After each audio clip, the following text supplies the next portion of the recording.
Okay. Hi, everybody. Hi. Hi. Thanks for being here for this WonderSwan birthday bash here. I apologize. I started getting a really bad headache like 30 minutes ago, and I've taken Advil, but it takes longer than 30 minutes for it to kick in. So I apologize if I'm making a really pained face up here. It's not because you're not good looking. You're all very good. You don't like it. Okay. So yeah, we're going to talk about the WonderSwan today. Let me make sure I know how to change slides here. Alright, so you guys all know what a WonderSwan is? I should probably start with that. So this is a handheld video game console. I'm holding WonderSwan Color up here because we're going to be giving away one at the end of the panel. Yeah. So this was released in 1999, so it was pretty contemporary with like Game Boy Color, even the Game Boy Advance. The original WonderSwan is a very simple system. It was 8 shades of gray, so a little bit more complicated than a Game Boy, but it was still just black and white system. And it could go for as much as, these take one AA battery, and depending on what game you're playing, it can get up to 40 hours on a single AA battery.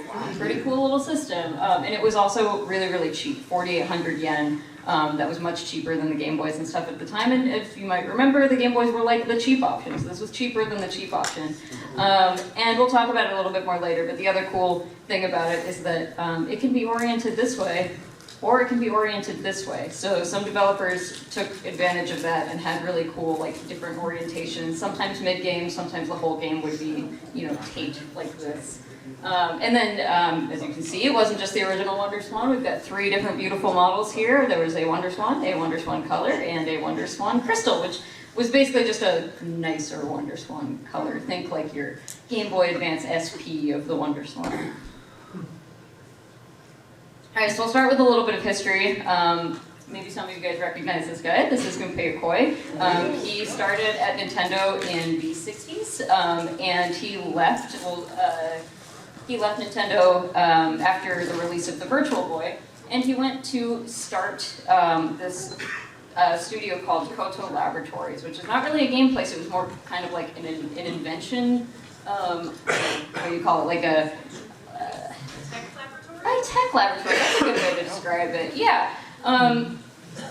Has anyone here heard of his sort of philosophy called lateral thinking with withered technology? I'm seeing a couple of hands. So when he was at Nintendo, he started actually just as like a maintenance guy. He was he was an engineer, and he was asked to maintain all of the machines that Nintendo was using to make, at the time, mostly playing cards, and Hanafuda cards and a couple of other things. But he was kind of a natural tinkerer his whole life, just liked making little inventions and stuff, and so when he got bored, because there wasn't often a lot to do, he would kind of tinker with stuff around the factory and make weird little toys, and that was one of his little inventions was actually kind of what got Nintendo on the path to starting to make toys and games and that sort of thing. It was called the Ultra Hand, if anyone's seen one of those. It's that like accordion, grabby hand kind of thing. That was an early invention of his, and then from then he just kind of kept innovating and kept actually making stuff at Nintendo. And so his philosophy was basically taking this like old technology, and it started with, wood and plastic for the little toy, but later into electronics, take like really mature technology that's cheap now and do something a little bit more interesting with it, so that way you can charge way less than the competition, you can make a cool electronic toy and it won't break the bank, and you'll be able to just get it into way more hands. So this is what he was doing at Nintendo. He made the Game & Watch, which is kind of like a perfect illustration of that. It's a really, it's a weird little LCD screen with crystal displays where there's no like pixels on it, it's just little images that like either turn on or turn off. There's no like true animation in it. So really old technology, and because of that they were able to sell it really cheap. That's kind of went into the Game Boy, and then even the Virtual Boy, although that has a little bit of a complicated history. After the Virtual Boy failed, he was kind of like, I don't think there's a place at Nintendo for this sort of lateral thinking with withered technology anymore. The late 90s were mid to late 90s were a very like, let's be cutting edge time. 3D had just been invented. We were all seeing in 3D for the first time. So he was like, I don't think this is the place for me anymore. Obviously, the Virtual Boy was a massive flop. So he went and started this Koto Laboratories place. Yeah, like I said, they weren't really like a games company necessarily. They just wanted to make kind of cool stuff. And he brought some, one of our, oh no. Well, he's gone. He brought some engineers from Nintendo and designers from Nintendo with him too. So these were some of their earliest things. This is one of those like photo booth things, like a Purikuro machine, except it cut your photo into a tiny little puzzle. And then they made like little keychain electronics and that sort of thing. You know, that was kind of their forte. It was like, let's just do something weird and interesting, but with like already very well established technology. And so they started talking to Bandai, who had made the Tamagotchi, and they were like, you know, maybe we've got experience making game consoles, like maybe we can work together, we can work on something that's a true game console here. So this was kind of like, you know, 1996-ish. In 1987, Gunpei was actually struck by a car and killed, and he was only in his like mid-50s, so really tragic, and he had absolutely been the face of the company. He was, you know, because he had been at Nintendo for so long, and he had created the Game & Watch and at least claimed to have created the Game Boy. I think that one was probably a little bit more complicated. I don't think he did that in a vacuum, but he was a really big figure there, and so they were like, oh my god, what are we gonna do?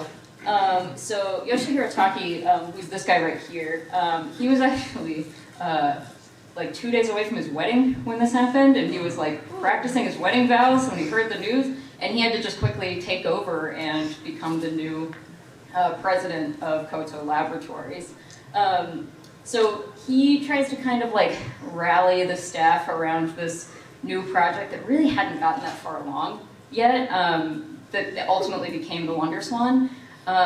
You know, they had signed some stuff with Bandai, they had some prototypes, and they certainly were working with Gunpei Yokoi's ideas of this withered technology. They wanted it to be a cheaper, you know, very highly detailed, but using older technologies so that they could make something really cool and interesting without having to be cutting edge. So, you know, this is kind of technically where his involvement ends. A lot of people say, you know, the WonderSwan is a Gunpei Yokoi invention, and I think even the people who worked on it, like, they're kind of like 50-50. They're like, yes, it is, because we all learned from him, and because he had involvement in the beginning, and certainly that 40-hour battery life I talked about earlier, that was like a big thing for him. He was like, we should be able to make this last like forever on one battery. That would be really cool. But he never saw a completed prototype. Like, the WonderSwan came out almost 2 years after he died. So, I mean, it was a very, you know, it's kind of it's a weird mixed history. So, and then, yeah, just fun fact, the WonderSwan is a very strange name for a console.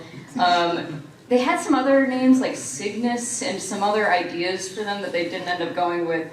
I guess some engineer joked that this system was, you know, looked like a swan, the way it just glides gracefully on the water, but actually underneath the swan's like freaking out and pedaling really fast. And so, yeah, it's fun fact.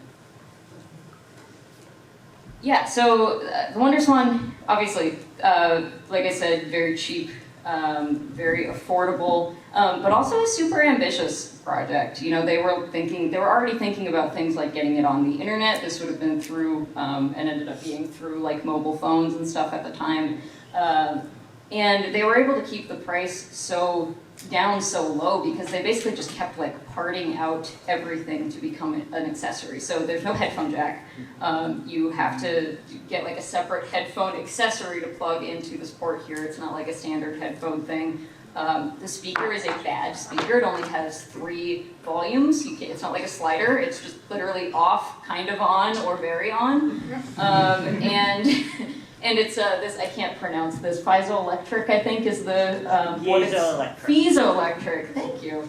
I am. So, yeah, and they use a lot less battery power. So all of these things, you know, just kind of combine. These engineers were working really hard to make sure this was something that, that they could keep the price down on and give people, I guess, more options with like, you can really beef it up if you want to, but also for 4,800 yen, you can just get started and, have something to mess with on the train. So the WonderSwan did okay. It was around for about 4 years between all of these. I mean, longer in stores, but they stopped manufacturing them after about 4 years. It sold somewhere in the 3 to 4 million range. Some figures vary. We don't have very good information in general on how much of stuff sold. But they did a WonderSwan, they did a WonderSwan Color, they did a Swan Crystal, all very quickly within this 4-year span. They had some really strong licenses. I mean, it's a Bandai product, so you had things like One Piece and like Gundam and stuff like that that were just automatically going to be on the system because they already own the license for that. And then like Square and Namco and Sega and Konami and all kinds of people ended up making a couple, at least a couple of games for the WonderSwan.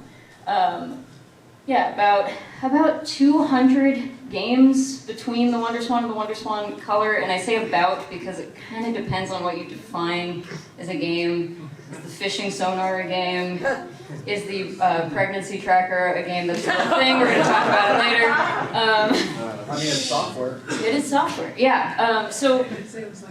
But the coolest thing about the system, in my opinion, is that there was a really active homebrew scene. And remember, this is like 2000, so there's not homebrew scenes. We had Shockwave at the time, and that was like the only way you could be programming your own games for anything. There weren't really like consoles you could mess around with and program your own games for.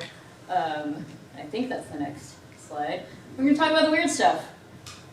So this is the WonderWitch. This is a consumer dev kit, and they just sold this. They sold consumer dev kits for the WonderSwan, and then later also for the WonderSwan Color.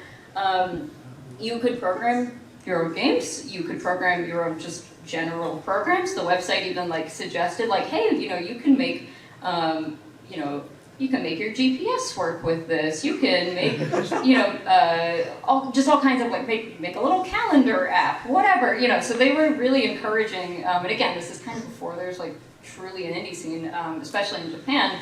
And so they're really encouraging like, hey, like, what if you could just make all kinds of apps for this? Very like early iPhone kind of stuff, right? And you could actually purchase cartridges from this company that created the dev kit, QUTE. They sold these like programmable cartridges, and if you wanted to, and unfortunately we haven't found very many of them, but someone had to have done it, like made some games and sold them on cartridges at little trade shows or something. Yeah, you could just do that. You could be like, yeah, I made a game and now it's published. I made 100 of them, So super cool early thing. This is someone using a WonderSwan as a GPS for paragliding. Oh, what? Yeah, super cool. This guy has it's all in Japanese, so between Google Translate and my complete non-understanding of how paragliding works, I don't really understand what he's talking about, but he's got a really detailed blog going into how to use your WonderSwan as a GPS to help you paraglide. But people made all kinds of stuff in it. They made, they made like an actual programming environment, like a basic environment for it, so you could program the program to program the programs.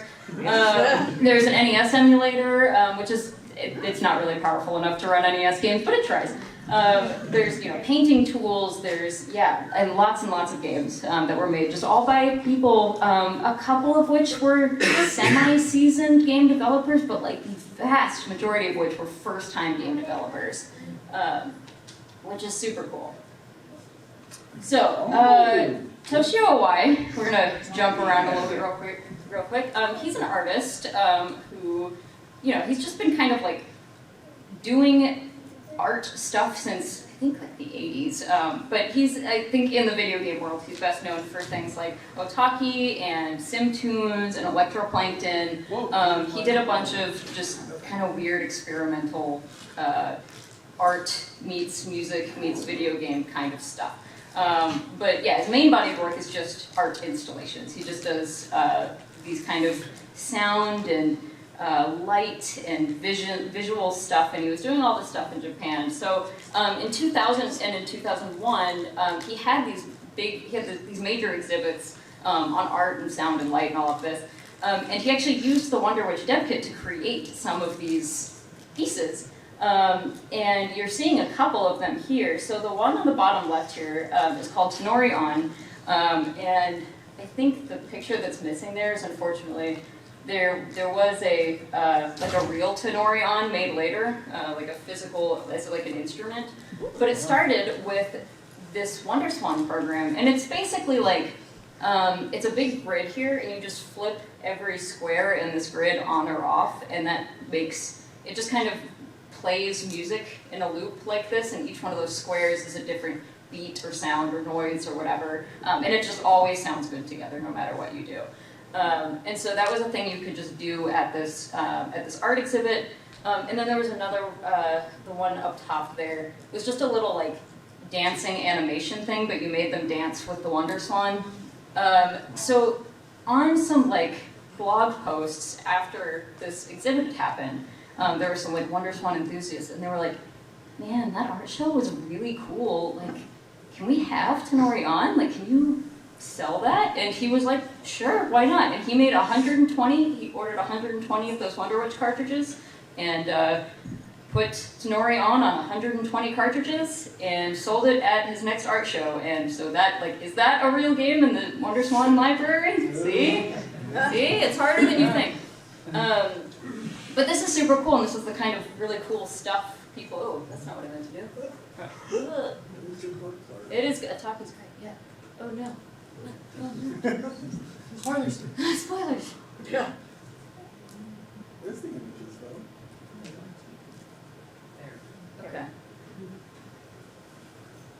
So there's the, yeah, that image of, that one's supposed to be, so later on in like the mid-2000s, he partnered with Yamaha and they made like a physical version of the Tenori On.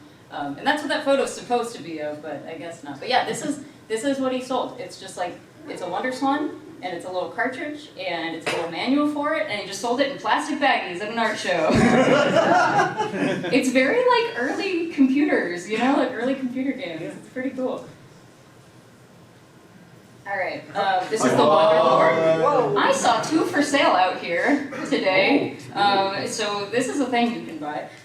This is a programmable little robot guy, and you program him with your WonderSwan, and you can kind of like control him with your WonderSwan. So that's another cool thing. This was not made with WonderWitch, as far as I know. This is just like a whole product.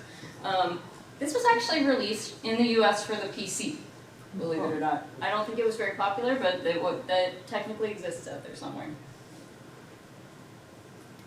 This was their internet service here, the mobile WonderGate, so you would be able to connect to the internet and do all kinds of, you know, everything from your emails and all of that to actually, you know, doing high scores and some other internet features on some of those games. You did have to connect to a cell phone. It does have to be a Japanese cell phone. It's a little bit, I don't think it really works anymore, but this was, you know, it was a pretty cool thing. And they planned that as far back as like when it launched. It didn't come out until about a year later. This is the pregnancy tracker. This is a collaboration between you know, WonderSwan, Bandai, I guess, and Tanita, which is a Japanese healthcare company.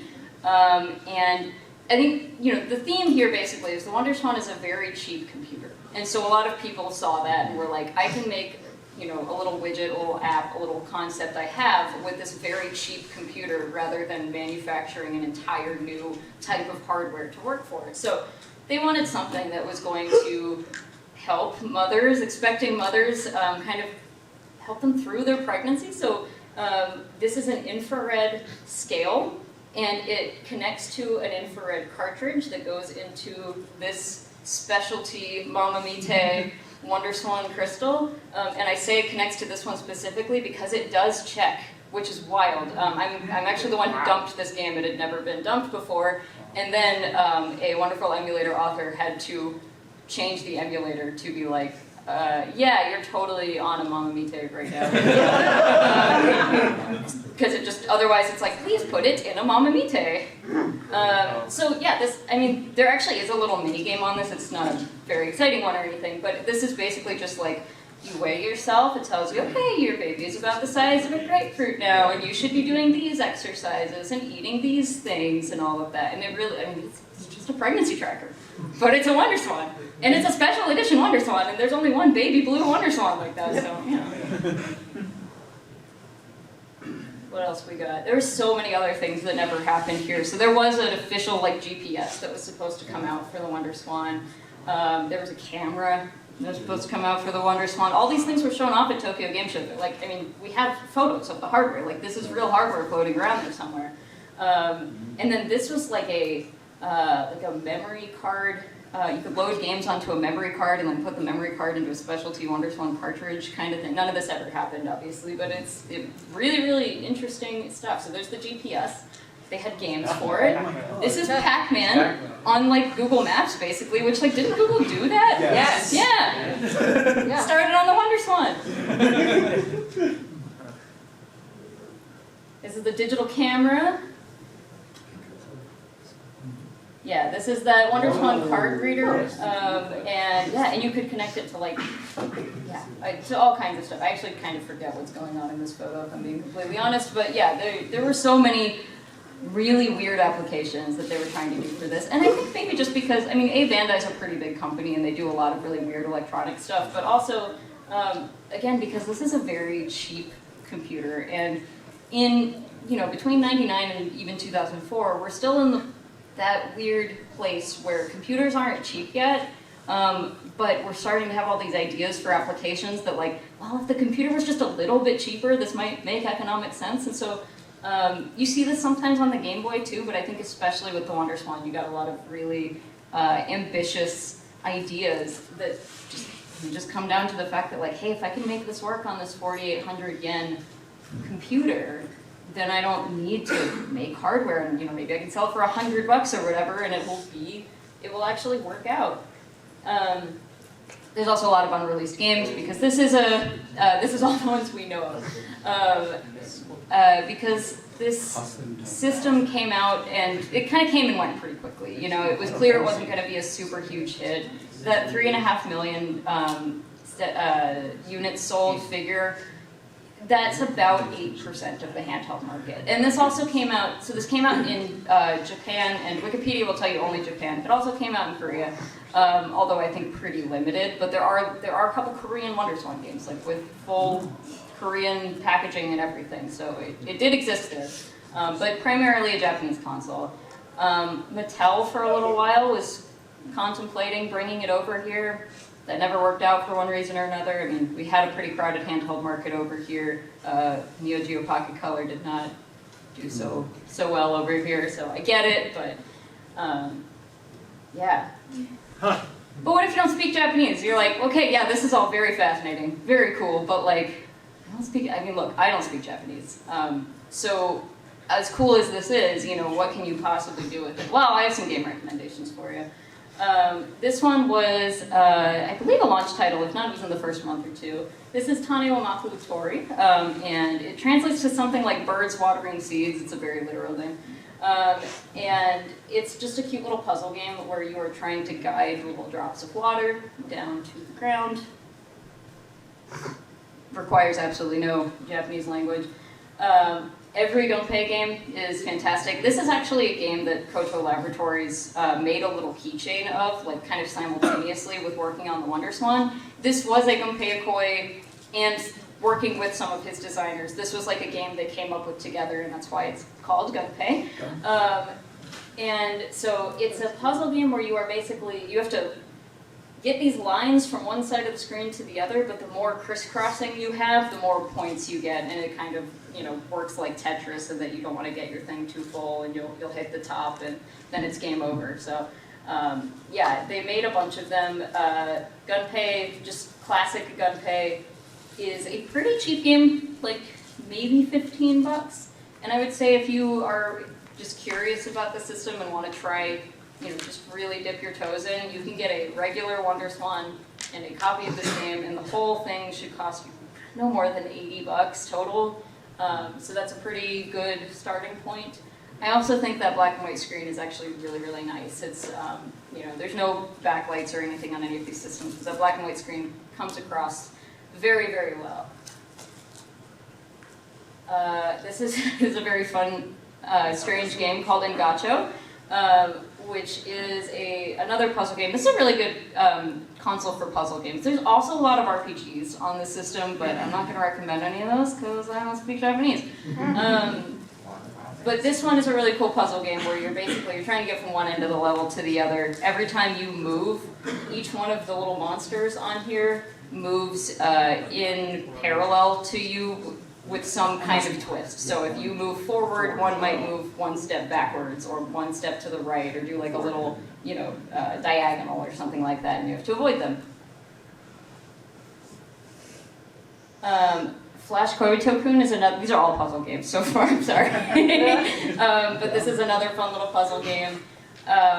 This screenshot is why I don't like to play WonderSwan games on an emulator and why I don't particularly like the IPS screen, because this is a very bright, neon-looking screen, but on an actual WonderSwan color, it looks really nice. I don't know if you've ever played like a Game Boy Advance and seen the difference between Donkey Kong Country on the Game Boy Advance on like an actual Game Boy Advance screen versus like in an emulator. You're like, whoa, those are bright colors, and it's because the screen darkens it a little bit. So, I don't know. I'm kind of rambling. This is the best game on the WonderSwan. Whoa! This is Rhyme Rider Carry-Con. This was made by the Vib Ribbon guy, and it is, so it's a what do you call that? Isometric. It is isometric. You're constantly moving like an auto runner kind of thing, and as you encounter obstacles, you need to respond appropriately to the obstacles in time with the music. It's pretty cool. I highly recommend this one. And it's just very fun, colorful. Makamura. This one is incredibly hard, but this one's really cool because it has both horizontal sections and vertical sections. So, yeah.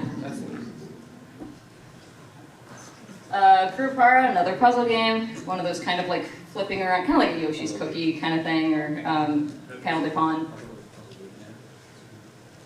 Buffer's Evolution, this is a Konami game. That looks cool. It's a side scroller, and it's a very fast side scroll. It's kind of like I wouldn't call it quite like a speed run game, because that wasn't really a thing yet, but I think it was getting it. It's an early speed run game. And then if you want to spend a lot of money, these two games were, we talked about the WonderWitch earlier, that's that dev kit for consumers. They actually did 2 competitions, well, no, they did like 3 competitions, they just only published 2 games, where they would accept submissions from all over, and they'd do this big kind of festival and judge them and everything, and the winners of these competitions got their games published. They're like, yeah, your game's awesome. Okay, here's a publishing deal, and we're going to print a bunch of copies of your game. Well, I say a bunch of copies. These are very rare games. So Judgment Silver Sword is an incredible shoot 'em up. I believe it was on the Xbox 360 store. It might be on the new Xbox store too. The company's still around. So yeah, they made an awesome shoot 'em up for the system. And then Dicing Night is kind of like a Zelda-like game. And these were just like amateur-ish programmers who entered this competition, won, and got their games published, and they're both really good. Here's a bunch of other recommendations. If anyone wants to take a picture or something, if you need to save this for later. Yeah, some of these are very, they're kind of obvious. Like a puzzle. Yeah, Guilty Gear Petite. Yeah, there's there's Tetris and stuff. There's Mr. Driller. There's Puyo Puyo is like on everything. Puzzle Bopple's on everything. But they work on the WonderSwan. They're great. I think that's it. Yeah. So in short, basically the WonderSwan is a very cool system. It did not live long enough, I think, to realize its full potential, and because it never really left Japan, we didn't get to see any of this cool stuff. And so I just simply think that it's a really neat system that had a lot of really neat ideas and a lot of cool, people backing them. I mean, those amateur programmers, they were at like early Tokyo game shows showing off, before there was like truly a big indie scene. That was kind of where it started brewing, was with like Shockwave and Flash games and the WonderSwan. So, yeah, if you guys have any questions, everyone who asks a question is entered into the running for this, so this is going to be very hard. Can you help me choose question, people? Is that a thing? No? Is that on me? You're gonna help me? Okay, thanks, Pablo. I didn't think ahead far enough to do like raffle ticket type things, so I think I'm just going to remember which number you were, or I'll tell you what number you are, and then we're gonna do a random number generator. Does that work? Yeah, so I'll be like, yes, you are number 1, you are number 2. Okay.